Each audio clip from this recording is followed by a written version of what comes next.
question is simple. What do you do when a company is old and tired and set in their ways? I'm not talking about Montgomery Ward or Sears. I'm talking about Microsoft.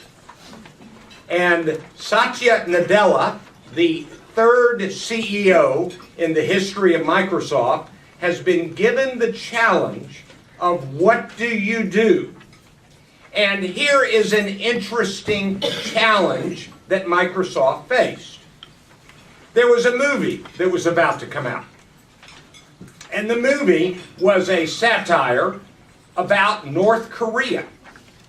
And North Korea was unhappy, and they hacked into and got all of the emails from Sony and created absolute chaos.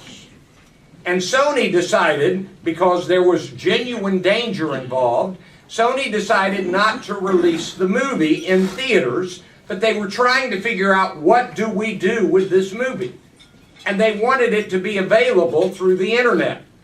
And Microsoft had to make this decision. What do we care most about? Safety or the principle of freedom of expression? Now think about it. You're the CEO. You're the leadership. What would you do? Well, that's the kind of question that the CEO of Microsoft has to deal with. By the way, they decided to release it over the internet in a way that they were involved. So that's a very interesting challenge. If you look at the front of the handout, hit refresh, the quest to rediscover Microsoft's soul and imagine a better future for everyone. And if you'll turn now to page 2, we're going to begin with why is this book worth our time, and walk through some of the key quotes and excerpts before we get to the main points of the book. Why is this book worth our time? This book helps you think about hitting refresh as an organization. I really like the phrase hit refresh. The idea is that you are rebooting. And when you reboot, much of what is there is still there, but you've got kind of a new beginning.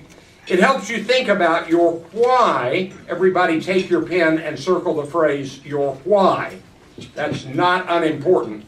And then what to focus your efforts, energies, and initiatives on. All right, below the best of my highlighted passages, I'm going to read a few of these. Bill Gates wrote the foreword. As the title of this book implies, he didn't completely break with the past. When you hit refresh on your browser, some of what's on the page stays the same. Under Satya's leadership, Microsoft has been able to transition away from a purely Windows-centric approach, and most crucially, he's making big bets on a few key technologies, like artificial intelligence and cloud computing. If you want to underline those, that's kind of where Microsoft is at the moment. Artificial intelligence and cloud computing, where Microsoft will differentiate itself. Despite all this rapid change in the computing industry, we are still at the beginning of the digital revolution. 6 lessons and takeaways. What are the lessons? What are our takeaways? Number 1, put the team first. In other words, number 6, you cannot live off of yesterday's successes. You must hit refresh. Hit refresh, the quest to rediscover Microsoft's soul and imagine a better future for everyone. I hope you found this useful. Thank you.